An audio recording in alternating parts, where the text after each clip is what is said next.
Welcome back, everybody, and let me welcome you to the first panel of our afternoon session. Before we go any further, let me make sure that you familiarize yourself with our panel and our platform. You know where the frequently asked questions are. You know how to interact with us. Please ask questions and enjoy the session. So please let me introduce our first moderator, Chetan Joshi. He is the founder and CEO of Margin Reform, and he will be animating our panel, Collateral of Tomorrow. Chetan, the floor is yours. Thank you, Gabriel. I wish you the best of luck for the rest of the symposium. I also want to thank Security Finance for selecting us as moderators for their prestigious first panel of the symposium. So no pressure to me and my panel. For those of you who don't know me, I'm the founder and the Chief Operating Officer of Margin Reform. We're a practitioner-led management and IT consultancy with a deep and deliberate expertise in margin, collateral, and legal domain. For those of you who are wondering why is a consultant moderating this panel, I would like to say this. I started my career back in 1997 in securities finance using technology which was very archaic, which had green code and black screens and fax machines and using phone calls to agree my margin calls. Fast forward 24 years, moving through different sell-side organizations that were pioneers in collateral, I've had the opportunity to look at collateral from an operations point of view, technology, and front office. And most recently, we're helping the buy side in getting involved with the technology that's out there now. There's a real collaborative IT ecosystem within the collateral space. Before I introduce my panel today, I wanted to do something different. And what I wanted to do is run a poll question, which will pop up shortly. And this poll question we're going to run now at the beginning of this panel and towards the end. And we're hoping that through the dialogue and the insights that myself and my panel share with you, we can help you to solidify your answers, or you might be able to change your answers. So the first poll question that's going to be coming up for you guys to answer is, where do you think the collateral ecosystem will be in 5 years from now? And the first option is an asset class in its own right, which drives profitability. The second point is around delivering enterprise-wide cross-product collateral efficiencies. The third option is improved automation to scale whilst reducing delays, costs, and risks. And then the option to fully outsource or better leverage market utilities and solution providers. And finally, all of the above. So I'll be grateful if you can vote now. And while you're voting, I'm going to ask Grant to kick off the introductions from the panel, a brief intro on himself and his organization's connection to the collateral IT ecosystem. Grant, over to you. Hi, I'm Grant Davies. For those who don't know me, I'm responsible for sales for Equilend products in EMEA.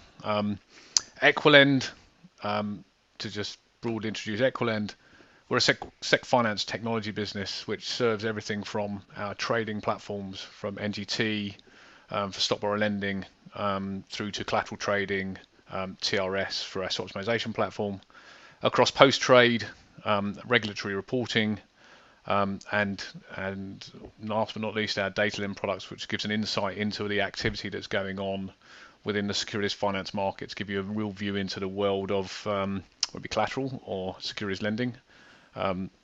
We are securities finance in whole is the point, and that's our products overall. So pleasure to be here today. Thank you, Grant. BJ, over to you. Oh, I think you're on mute there. Wouldn't be a conference without that. Yes. Thanks everybody for joining us today. I head up the sales and business development efforts at Transcend. Transcend was founded in 2013. We have a broad range of solutions to help our clients in what we refer to as the collateralized businesses.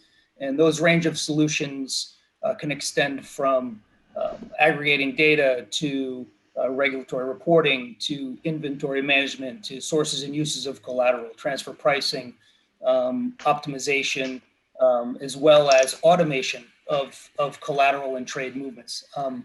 With really our specialty being in the analytics capabilities and smart optimization capabilities and automation capabilities as it relates to the collateral ecosystems of our clients.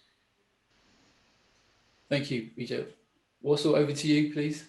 Thank you, Chetan. Hi, everyone. So my name is Wassad Damak. I'm working at Vermeg, one of the leading software vendors in the banking and insurance industries. I am heading the product strategy for Colleen, an established and mature solutions within the collateral management space. Great, thanks. And last but not least, Todd, over to you.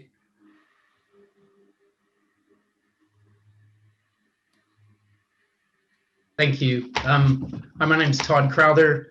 I run client innovation at Pyram. I've been here for 4 years. Pyram is also a vendor.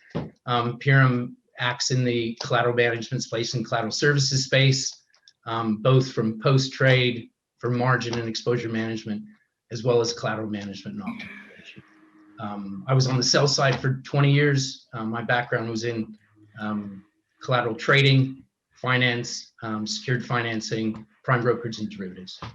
So thank you. Great, thank you, Todd. So we have a great panel of clients and firms in different parts of the ecosystem. So we're going to have a quick look at the poll results, and I'm not being antisocial and going in my phone, but the results of the poll come onto my phone. So I'm going to ask BJ to have a view on this. So looking at the results at the moment, the one that's at the lead at the moment is the 31% for option B, which was delivering an enterprise-wide cross-product collateral efficiency. BJ, any surprises there? And also the final one is all of the above, but that B is the one that kind of stands out for me. Sorry, I'm just reading the results here.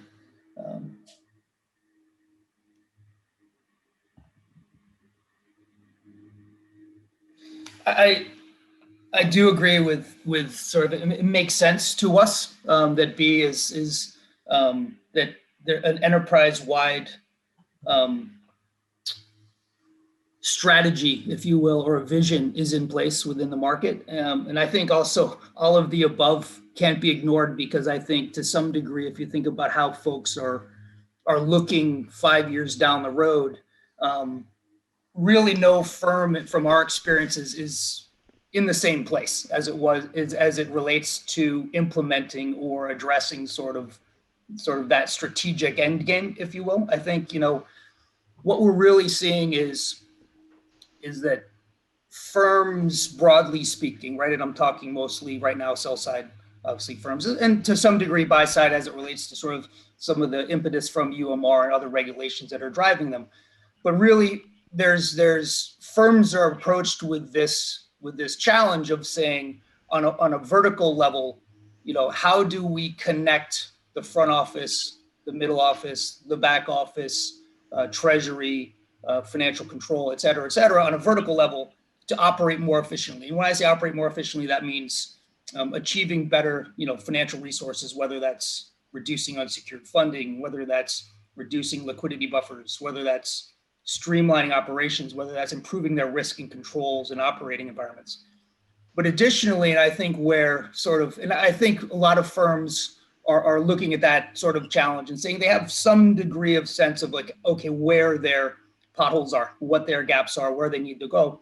But an additional complexity is, well, how do you scale and how do you implement that on a horizontal basis, right? So if you think of horizontally across these organizations over the years and years, and there's a whole bunch of vendors that aren't on this panel, right, that are responsible for a lot of technology, right, that either firms are currently using or currently thinking about how to enhance, or they've built themselves over the last 50 years, that frankly, there's a lot of rethinking going on in terms of how to leverage that technology and obviously not waste those investments, but also, okay, what can supplement, what does the end state look like, and what are the capabilities we need to kind of get there?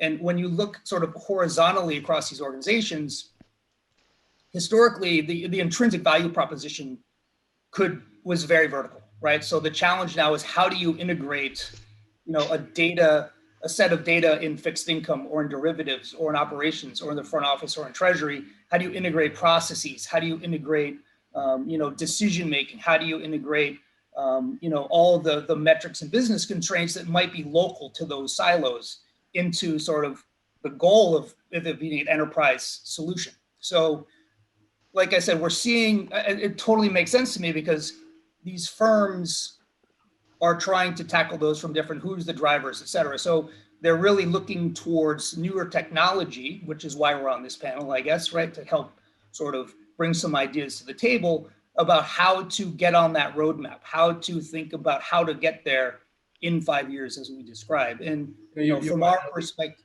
sorry. Yeah, also you're right. The key thing is the drivers, and it's like, what we want to do now is to sort of focus in on those drivers. What's driving this demand for collateral? And in this part of the panel, we wanted to bring up some stats to show the audience that one of the main drivers that we're seeing is, from a regulatory point of view, is the uncleared margin rules, known as UMR. And UMR is driving more clients into initial margining and segregating their collateral. And when we look at the publicly available stats out there around the ISDA margin survey, the numbers are very large in that sense. So the ISDA margin survey analyzes the amount and type of initial margin that is posted, and also variation margin. And this is for non-cleared derivatives. The survey also looks at the central counterparties and the IM that's been posted to those central counterparties. And when you look at some of the amounts that have come out from the survey, 20 of the largest market participants, for phase one firms and UMR, have collected approximately 207.3 billion of IM. That's staggering numbers. And every year, more clients are getting pulled into UMR. And if you look at that, also 129.2 billion of that was purely down to regulatory IM. So these numbers are really big, and the demand is there. I wanted to speak to Grant and pull some information or some stats from your side, Grant, from like DataLend, and what you're seeing around high quality liquid assets, and see if there's any trends emerging there. And I think so. DataLend is going to be specific to what's available in the lending market. Yeah, so UMR can be broader than that, of course, because you're placing collateral based on what you hold as an institution as well for your derivatives obligation. So it doesn't necessarily correlate directly. So, but look, I look back the past year on sort of available assets and amounts on loan. And actually, valuation-wise, it's gone up, but part of that's currency-based. We're looking at euro versus US dollar. So look, what's on loan at the moment? So about $1.3 trillion of HQLA on loan, which is 33% of the available assets to be lent. Yeah. So step back into January last year, pre-COVID, it was less than $1 trillion. But it was actually just under 29% of utilization. So I think the most important thing to focus on is utilization, actually, because the valuation of lendable inventory hasn't gone up dramatically, but has from a valuation point of view. But that 5% move, actually, strange enough, seemed to happen in March. Yeah. So you look at the March period from 28% to 33%. That's where the creep happened. And there's so many things at play at that point. It's really hard to, I suppose, highlight one specific thing. But I mean, look, the equity markets were off dramatically. Most times when equity markets are off dramatically, people need less HQLA. But with everyone dragging dollars back into their treasury, the demand sort of stayed. There might have been some rotation of balances between lenders because some people stop lending at times of stress. And some people keep that supply in place. So net, balances have been stable to growing. Utilization has gone up overall and has stuck. So a year later, beyond March last year, we're still at 33% utilization. I think in our recent publication on revenue on government bonds, we stated year on year, revenue's up 25%. But I think that's really specific. And if you look through the detail, it's really specific to US Treasury specials and some specific names in there, which were really paying some dividends. So if you're holding them, you made a lot of money, which is great. Yeah. But I think the trend continues, and the importance of HQLA in the future infrastructure is still needed. I mean, some of the components that are there for the securities finance business for funding needs, spreads have come off though. So actually, forget the US Treasuries, put that aside.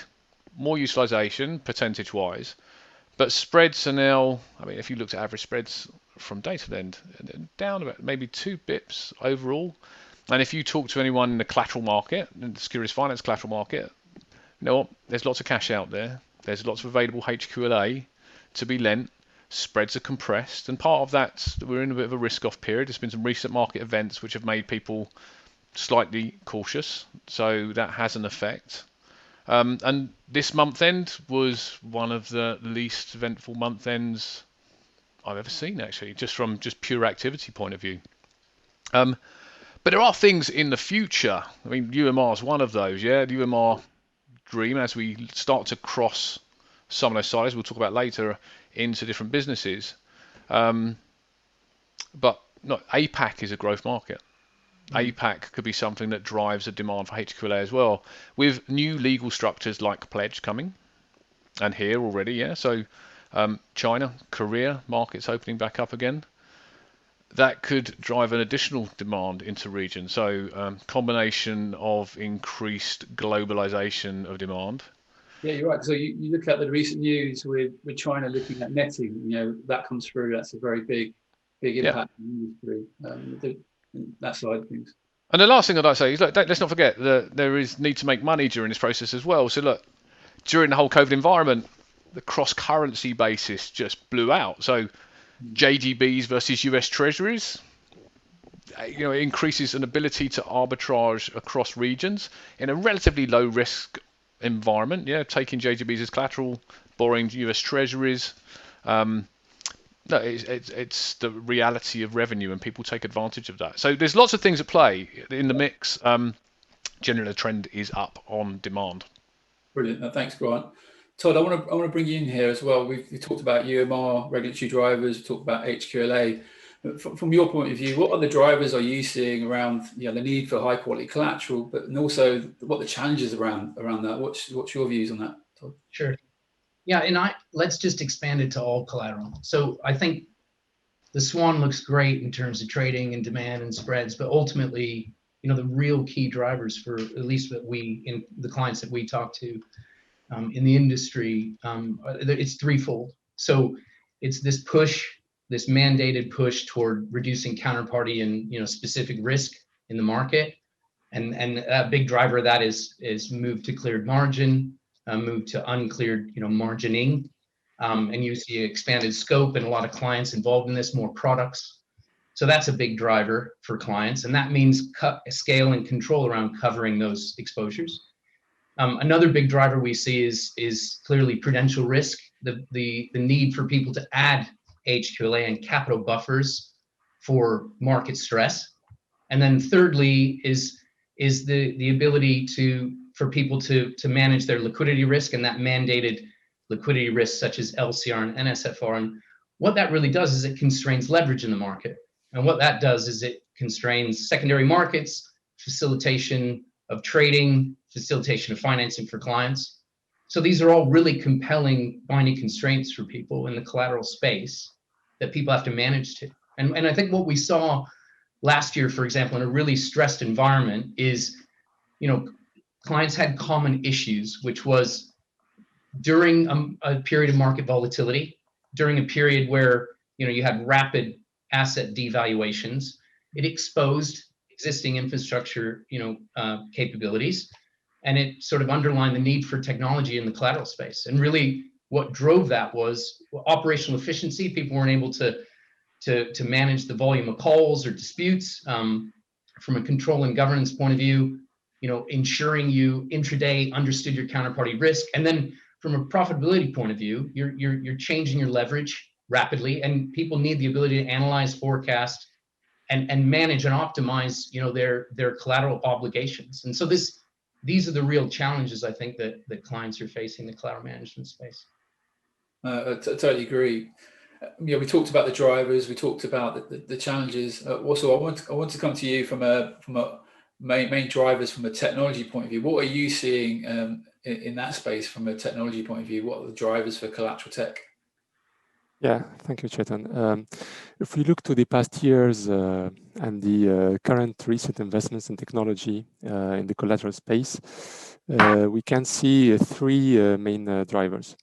The first one is regulatory compliance. We have seen that for the last decade, heavy investments there to comply with Dodd-Frank, with EMIR, You have as well UMR coming to the last waves next September and the next year. And I think that this will not stop here, because there are additional an agenda on the regulatory side that will impact the technology in the collateral space, like CSDR for the settlements of the margin calls, etc., etc. So this first driver has been behind us, and it will stay a little bit in the next year as well, but it will drop a little bit in terms of importance compared to the other drivers. The second driver that I see is about, and this is really ties up to the results of the poll, achieving what I call a sustainable efficiency through the simplifications of the overall systems landscape. We have seen this through different initiatives of simplifying the IT systems landscapes within bank.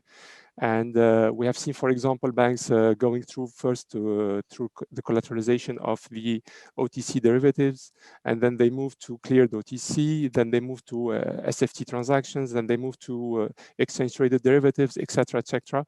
So there's a trend of consolidating the management of the collateral management across asset classes and across business lines. And here, there are at least three efficiencies that can be achieved. First of all, you have a technical one, obvious one, where you reduce the number of systems and you reduce the IT infrastructure cost. You reduce the need to build and to maintain connectivity and interfaces. And you can leverage as well cloud technology. You can leverage SaaS deployment models to reduce further the cost of the technology. And also you can even onboard open source systems like Postgres for the database management, etc. So this is the first level of efficiency. The second one is operational one, because if you use a unique system, you will of course have one system to automate your margin call, and you will have synergies between all the teams. You will have only one team for that to manage to automate the communication around the margin calls, to the settlements of the margin calls, etc.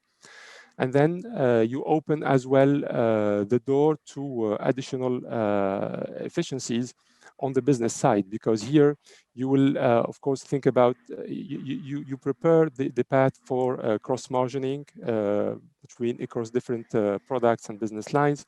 You also you will centralize as well your inventory, your collateral inventory and your overall inventory, and this will open prepare the path for as well reducing the funding cost of your collateral and allocating optimally, having the cheapest to deliver, etc., etc. And then you will have, you know, in the post-trade optimization, you need as well to keep optimal, meaning that you need to read your eligibility schedules, read your haircuts, your concentration limits, your legal database to make sure that you are always on an optimal level and you are always optimizing your inventories. So I said first regulatory, then you have this sustainable efficiency. The third one and the last driver here is it's quite technological one, a technical one. We have seen recently that financial institutions, they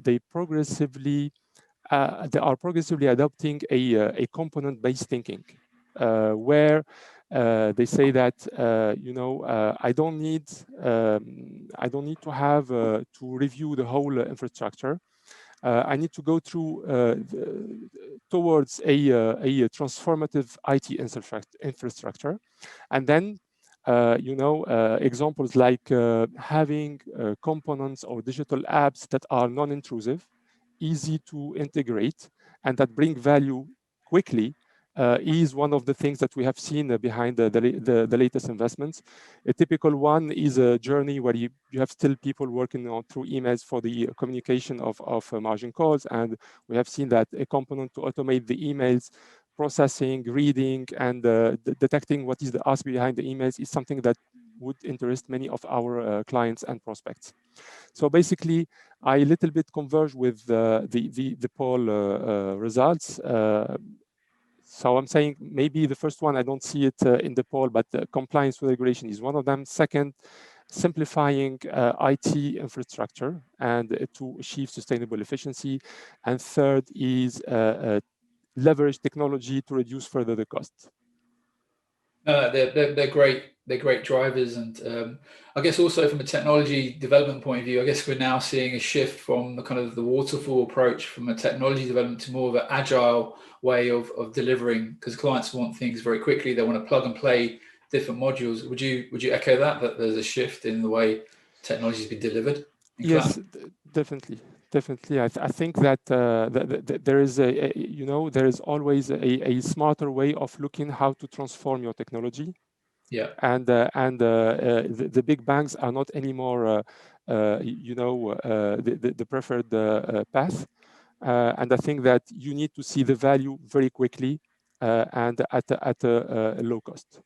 Perfect. And Todd, from with your post trade lens on, is there anything else to add from your side there that we can cover with the audience? Well, I think what I would add, and I just want to extend what you guys were talking about, is look, Pyram's been in the market for over 20 years, and we started as a SaaS, private cloud-based service, and there's a bunch of advantages for that for clients, and it speaks to exactly the challenges you're talking about. It means people can use their legacy infrastructure, and people can leverage cloud-based services in order to basically avoid building out their own infrastructure, which is a big plus. The integration is quite easy, from a load point of view, in terms of, and that means adoption's easier. So what we found is the connectivity that we have established over the 20 years, we're talking about 300 clients and client and entities. We're talking about multiple, tri-party, all the tri-party agents, bilateral clients settling things bilaterally. So what happens is that connectivity and network creates, great value for these guys, and it's basically, out of the box pipes and plumbing, so they can interoperate with people. They can automate their services, etc. So, that's certainly, that type of technology is very, very important for people, in order to bridge the gap between historic legacy systems and also going toward future technologies. Yeah, great. That makes sense, Todd. Grant, from a front office point of view, what tools are you seeing coming in the front office around collateral, managing collateral better? It all sounds so simple, doesn't it? Yeah. So there's no challenges at all here. I think it is complex, and I think one of the most important things is simplifying how we get there. Yeah. So, and look, a lot of the things we're seeing at a front office level, reflecting a lot of things that have just been said, but everything we do either needs to look at what the trading guys are doing, which is sometimes not trading, spending a lot of time in the administration process, and we have to look at what that means for them. But when we put technology, and I've said this before, when we put technology into these firms, there needs to be two benefits. One, a replacement cost of a function versus a long-term benefit to be able to either scale up your business or just be incredibly more efficient so you compete in a better way. So look, most of the things, certainly from collateral trading, is off-screen, still manual, and has a lot of ramifications from, you're a front office. What are you looking to deploy today? I think that's the point, and how are you looking to deploy it? Todd mentioned it earlier on. You look at your financial resources you have every day. You come in, start your day fresh. What's changed? What's different? What's the functional process you've got? I mean, NGT, the stock borrow lending side, is key to sort of electronification, but we've been doing that for 20 years as well. So everyone's been doing everything for 20 years, it feels. But I suppose we're a 20-year-old stock borrow lending business overall. So how do we get beyond that and then start to become more adept to helping people deploy that resource? And so you've got to choose and have the tech on front desk to be able to go, actually, look, I need to trade under TRS because I'm going to cover my shorts under TRS because it's efficient from my capital point of view.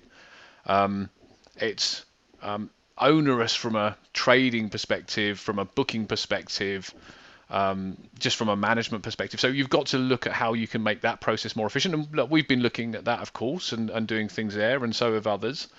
But it's making sure that if you've got the ideal choice, so the ideal world is to be a central location where you can choose How you deploy? Where's the best price? Who's the best counterparty for me to trade with? What's the RWA treatment of that transaction? And therefore, is that good for me today? And how do I make money? Yeah. So what's the risk in my book? Am I comfortable with the risk in my book?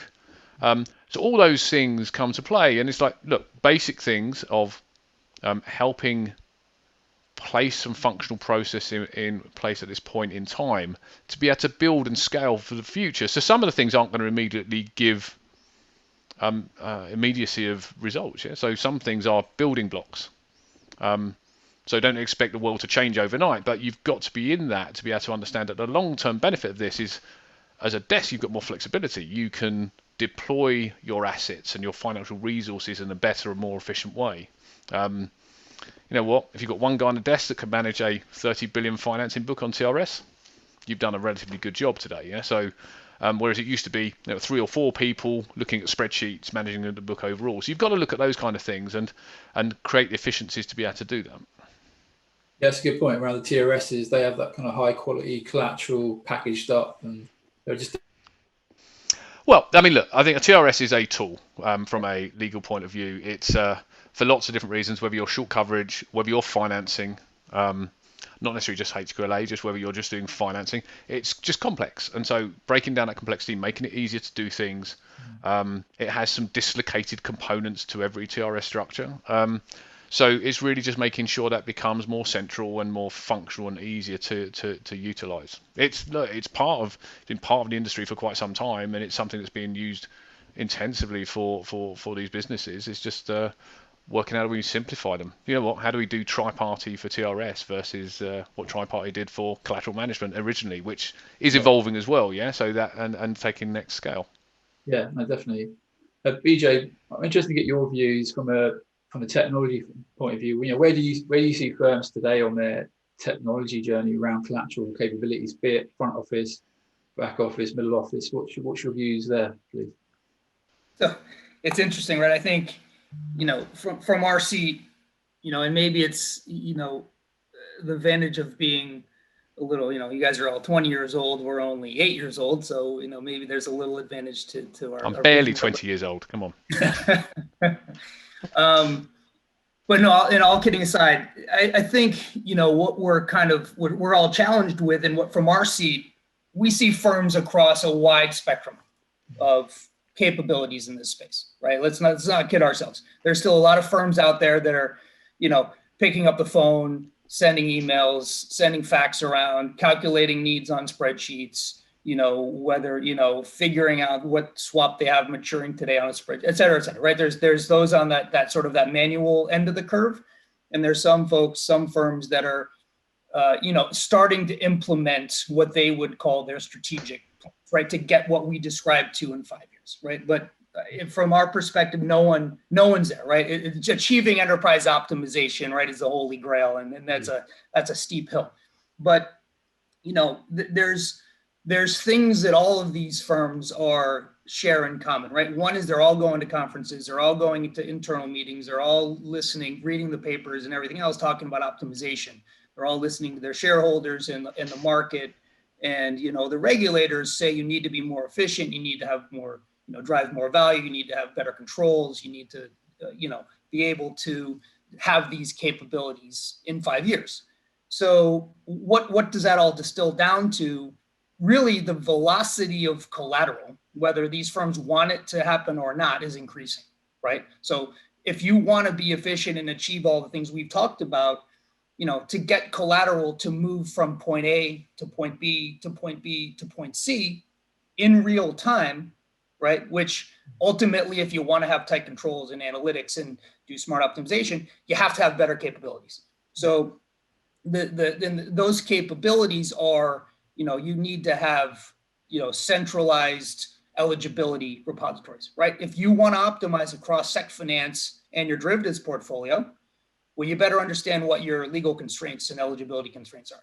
If you want to move the shares from, or the either bonds or whatever, from point A to point B, you can't probably rely on, operations teams that are sprinkled around the globe. So really what we see is there's an engagement around what's that next generation technology that says, okay, the velocity is constantly increasing, right? We can't support that with our current technology stack, right? How do we achieve these efficiencies and scale with new technology? And, frankly, you're not going to be able to analyze what collateral needs to get, precisely allocated to every shell and every, sec finance trade and every ISDA margin call through spreadsheets. You're going to have algorithms. You're going to have smarter, processes on top of a framework that can connect and build these ecosystems that we're all sitting here and describing. I don't think there's there's not one, magic, being out there that's going to sort of just grow this system, and but it's going to have to be sort of, there are capabilities coming along, whether that's, and firms, you're asking me what we see as regards to sort of where firms are on this journey. Firms are all tackling this from different perspectives. We see some firms saying, listen, I want to build out that connectivity network, right? I want to connect to, in a systematic fashion, a global CCP network, a global tri-party network, a global sec finance network. I want to have that and fed internally, right? Great. You have to build that connectivity. We want to have one way to look at our inventory globally with rich attributes and know what's in the depot, right? Are there term elements on that trade? What term is our supply? Who owns our supply? Is it getting sold? Is it hard? Is it going to get hard to borrow, et cetera, et cetera? So you need to have this virtuous sort of cycle, and technology can help with that, right? And I think, as I was alluding to earlier, the trick isn't going to be rebuilding, right? I don't think nobody's got a stomach for rebuilding their technology stack from the ground up, right? So really what I think it's evolving to is using smarter technology to complement and enhance, sort of elevate those capabilities to that sort of 5-year goal, which we're talking about. And frankly, every firm's tackling it differently, right? Some firms have algos, but their problem is they've got quants sitting all over the globe, but they come up with a great algo and their operations teams put their hand up and says, yeah, we can't do 50,000 collateral movements by 10 a.m. in the morning. So how do you automate that, right? You need booking services, you need automation, you need sort of those tools that can complement each other on sort of that to reach that enterprise perspective.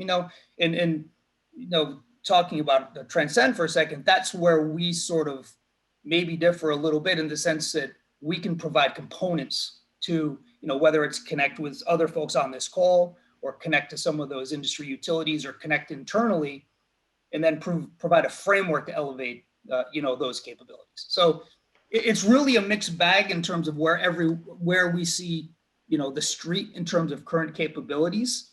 But, no one is out there denying that the velocity and the focus around better collateral optimization is an imperative right now. Yeah, no, you touched on quite a few good points there. One thing that kind of strikes me with what you're saying is around the legal data is so important. And, when I talk to the buy side, they don't have a golden source of that legal data. And the people on this call, they're born from different areas of the ecosystem, but you all need legal data to be able to optimize, to trade, to move collateral. What's your thoughts as a panel around harvesting legal data, negotiating legal data online? Anyone got any views that we want to share here around where they see legal data going from an automation point of view in the collateral space? I'll go first, and then it's all going to get digitized, right? It's all got to be in one place. And by digitize, that doesn't mean that, you need it's like an OCR thing where everything's got to get scanned and interpreted and put in. I think, there's going to be, sometimes that makes sense, right? I think there's a lot of different types of legal agreements out there.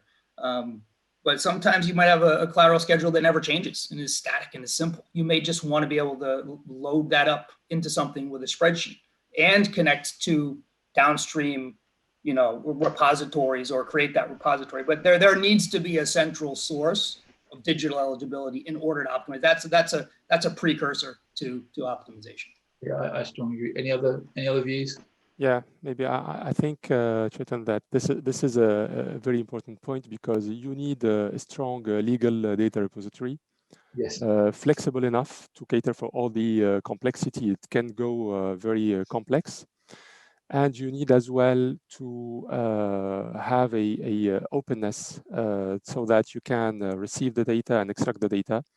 For example, in Colleen, we're working on integration with ISDAC rate, which is one of the most important thing in terms of openness and how to onboard the CDM standards there as well, the common domain model. So it needs standardization, and it needs, of course, full digitization, and it needs to be easy to exchange between different systems. So this is a very important point indeed. Yeah, definitely.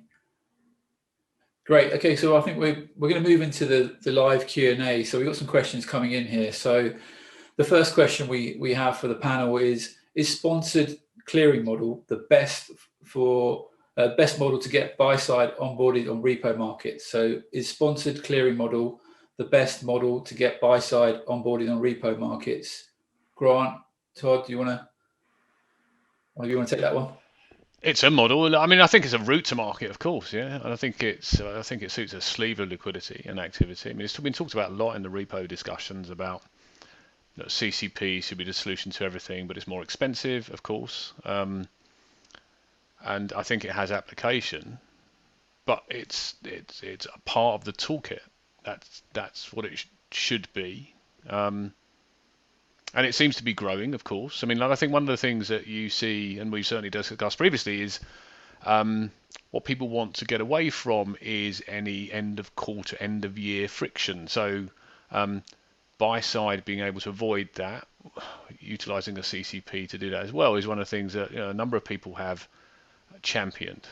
And I think that is certainly part of the process people look at. But I think one of the things that's interesting right now is the market is price compression's low. Banks are intermediating quite a lot more. Banks should be intermediators, have always been intermediators. That's what the banking market was there for. So that hasn't disappeared, and I think it's hard to compete as a CCP in a market which has intermediation at the right price point. Yeah. It looks like I've got a hat on. I keep watching this. I need to take it off at some point. Equivalent hats. I'll send one to everyone. Yes. Hey, Todd, you're going to say? Yeah, I think the key point here is there is a paradox, and that it's a challenge for simplification, and that's the fact that there's a lot of different vehicles, peer-to-peer, swap optimization, sponsored, coming out where there's different avenues for people to trade, and at the same time, a very complex set of binding constraints for the people involved in those markets, and that's why they're proliferating. But I think the key comes back to what we were talking about, which is you need to establish your connectivity, exchange your data, digitize that data, so you can really understand where you stand, what you need to do, where you might want to trade. And then have the interoperability to execute and make those decisions, right? And that's the output from what we're talking about, which is digitization, right? Yeah. And that's what's important, what drives it. Yes, exactly. Yeah. Great. Moving on to the next question. With regards to increased collateral efficiency, mobility, there are emerging platforms looking to deliver upon this through tokenization. This is currently the preserve of the sell side. How do you expect the adoption within the buy side to progress? I'm happy to take that if you want initially. Sure. Look, I think it has to start with the sell side, because I think you need to create. Look, standardization is important, number one. Yeah, so standardization, we've talked about it a few times. Tokenization can only be achieved with standardization, and it's not rocket science. It's really just creating an asset type that can be moved and mobilized quickly. Yeah, so, and if the sell side embrace it, then naturally it becomes an instrument that the buy side can use and leverage and utilize. But the adoption of that has a couple of things, I think. One, it needs to be a financial instrument, yeah, so it needs to be recognized as that to be truly useful, because otherwise you're breaking it out into the underlying assets. And I think there's steps to it. I think there's a staged process. Yeah, create the initial mechanism, and then you look at how that adoption happens over time. But when you think about UMR, very simply, if you can create a standardized bunch of assets, tokenized, easy to move, the world becomes a lot simpler. Yeah. So I mean, digitization should make sense. So we're in a digital world. Yeah. This is the banking industry catching up to that. So it makes absolute sense. It's going to take time. Some pieces will happen and have happened already to an extent. We're certainly very consciously aware of it, very consciously keeping an eye on that market and seeing how we can help facilitate, because I think you need to be able to create access to that market. Yeah, with collateral trading platforms, access to be able to find, price, view the asset, so you can, if you want to, borrow it, repo it in, whatever you need to do, and then move it. Yeah, so how you mobilize it across the different processes is important. And so what BJ was saying about electronification of collateral schedules is important.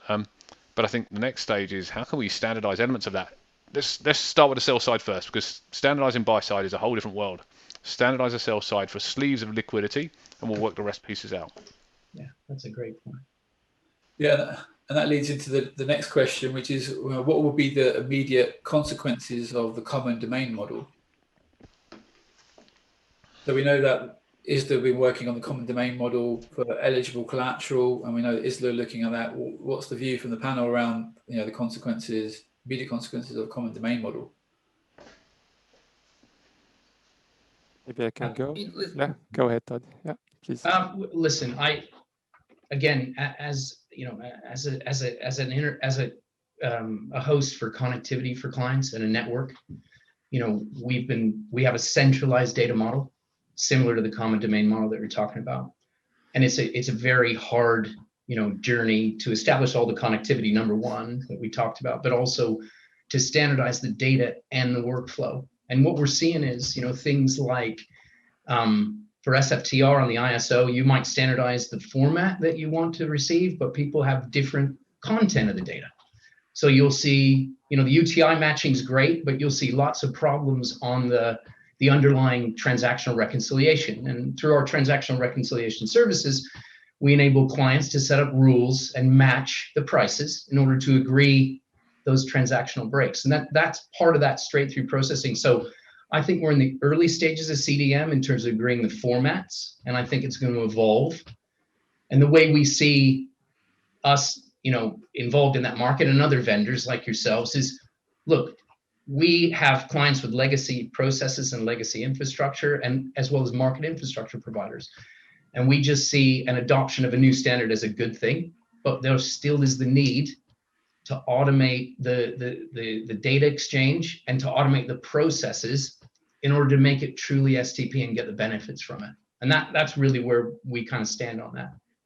Yeah, I think just to add to that, yeah, it's a prerequisite to have a common domain model, to have a common standard before going to the exchanging of the data. And standardizing, the eligibility schedules or any other information around the legal data is very important, because it's a data that is really sensitive and important to have the full control of your margining process, but also your how you read, how you view your collateral inventory. So I think that the initiative to standardize that aspect is very important, and then I think that the vendors need to go into that direction. This is what you do at Vermeg. Yeah. Okay. And back to DLT and tokenization, it's the same thing. You have a great concept, something that's great that can really benefit people. There's the no need to prepay, basically providing liquidity across time zones. The reducing intraday liquidity. But the issue is again, on the life cycle of it, it needs to be supported. So it's not just about having the technology, it's about being able to capture the trade when it happens in the existing processes, reconcile those trades, manage the life cycles and subs on those baskets, know when to trade those baskets, and report those from a governance and control point of view. So again, I think that it's all great future technology, and we're working actively with clients on this. Clients are pushing us to do that, and it's part of one of our future tech initiatives in terms of really trying to enable that future technology. But it does go back to standardized processes, standardized data, and that's the key to this. Just to add to that, Todd, I think I think it's people have fun talking about future tech and all these things, but listen, there's an element of practicality that everyone lives in and day out, right? So what's practical? How can you move me forward? How can I move my business forward in the next quarter, in the next 2 quarters, in the next 3 quarters? And I think everybody admits, like, it's a cool technology, and right now within certain flows, it's very effective, right? But I think, thinking about that journey of applying new technology in terms of, how can I move my business forward to improve my shareholder returns for next year? Frankly, we don't have any conversations really around that. And I think like all of us, we're all keeping our eyes on these things and thinking about how, we advance our technology and prepare for these capabilities. But, I can't think of any real practical conversations that someone has come to us and said, hey, listen, I got a problem optimizing this or analyzing that, or, reconciling this, or improving my controls, or understanding my cash balances or collateral balances or return profiles. DLT is cool, but it never frankly comes up. Yeah, no, BJ, to that point, we're on all the calls with ISLA. We're massively supportive of this. This would make our lives easier. We've gone through a process of, working with the tri-party agents and digitizing the tri-party schedules, taking feeds and automating that process. And there are different data models. There's different underlying data to this. It's taken us years to do this. Yep. But the benefit is once we've digitized it, which we have, then it allows for all that intelligence on the back of it in terms of decision making and understanding what you can place where. And it's exactly. A huge exercise. Yep. But it comes with massive benefits. So exactly. Yeah.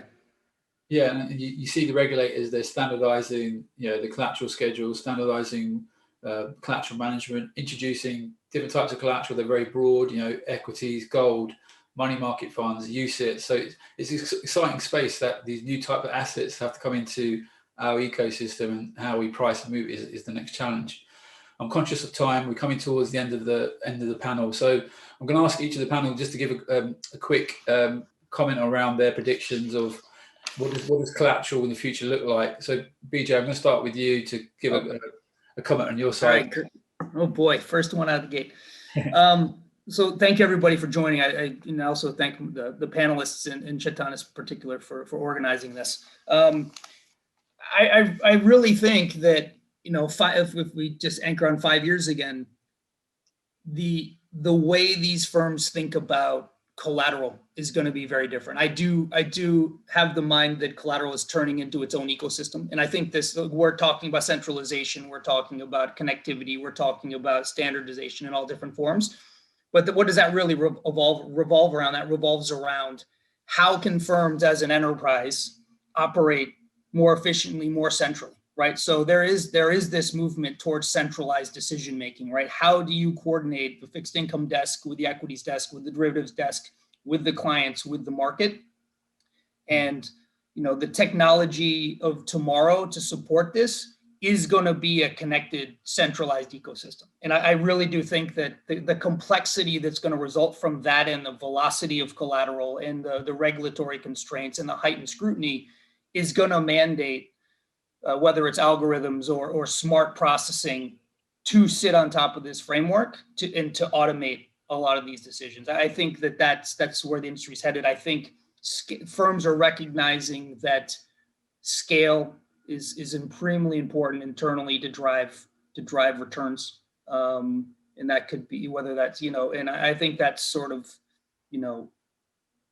and technology moves fast, right? The technology is going to be able to keep up with that. Where our cycles, I think you mentioned earlier, Chetan, are getting quicker, right? You're getting more agile in terms of how we respond. And as things centralize, that response time and that connectiveness and the standardization is going to yield, I think it's going to vastly exceed the expectations around the improved performance that our firms can recognize as a result of this centralization. So, I would just encourage folks that are listening to really think about the full scope of the ROI that they can achieve, whether that's operational efficiencies or risk or financial resources, in terms of actively pursuing this centralization. It's going to be a competitive advantage going forward. Brilliant. Thank you so much for your insights. Before I just go to Wassel, I just want to remind people that we're going to run the poll again, and look at the results at the end of this wrap up. So Wassel, over to you for your kind of final thoughts on. Yeah. I think that from an operation point of view, we are heading to a no-touch collateral management world, where basically collateral management should not, from the first step of receiving the inputs, the data, the trades, the market data, the different elements, to the final step of settling the margin call. All that should be, people are going to automate that more and more. Bridge this. Whenever there's a break in the process in terms of automation, there will be bridges there to cater for that and to fix that.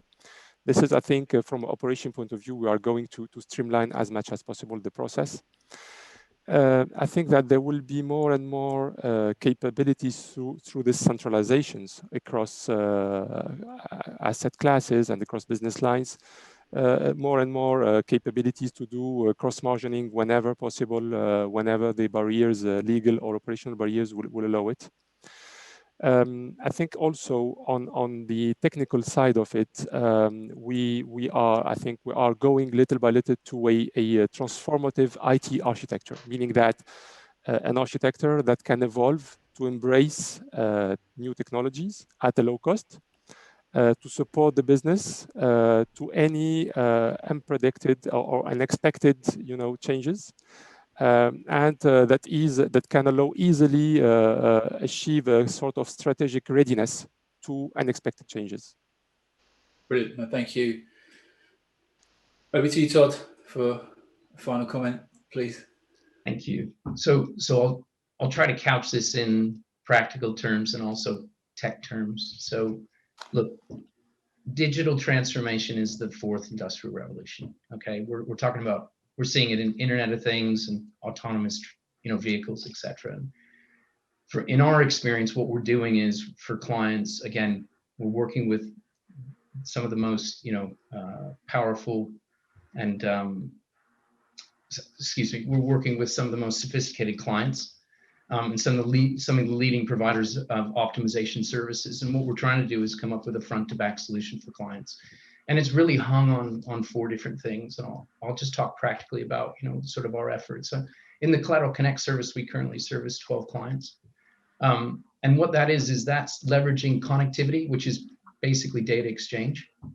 And what that does is that amalgamates and consolidates, as BJ was talking about, all the sources and uses, for clients. And it digitizes that as well as the schedules. So they can understand intelligently and make decisions around what to optimize and how to optimize it, whether it's trading a new obligation, whether it's covering existing, collateral. The other key to things is in a front to back solution is that data standardization, as we talked about, and that workflow standardization. And that's very important to get accurate, timely information and make the right decisions. Okay. Perfect. No, thanks, Todd. I know we're running out of time. Grant, just a quick final comment from you, and we can wrap up. I'll keep it short. So look, I agree with everyone's comments on this.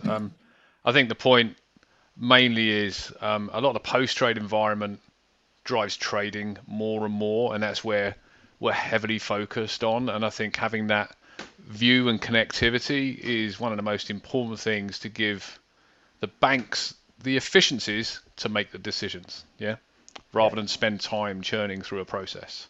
And that's where we see our niche overall.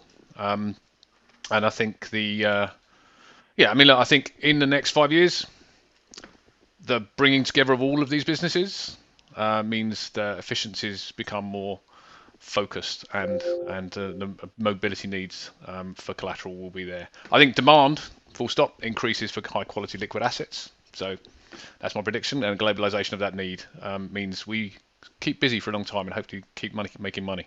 Brilliant. Thank you, Grant. Thanks, everyone. I hope the audience found this very useful.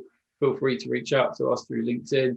We wish you continued success in your collateral IT journeys, and I'll hand over to Gabrielle for the rest of the symposium. Thank you. Thank you. Chetan, Todd, BJ, Vassal, I feel so bad interrupting you. This was a very difficult panel because we could have gone into science fiction, but actually we went into reality, and I think that is probably one of the reasons we've had such a flurry of registrations over the last couple of minutes. And Justin next to me, and he's another bottle of champagne. Here we go. Next panel, I think, in a couple of minutes. So I recommend you visit the sponsor pages and obviously keep that poll going. And I will see you in a couple of minutes' time.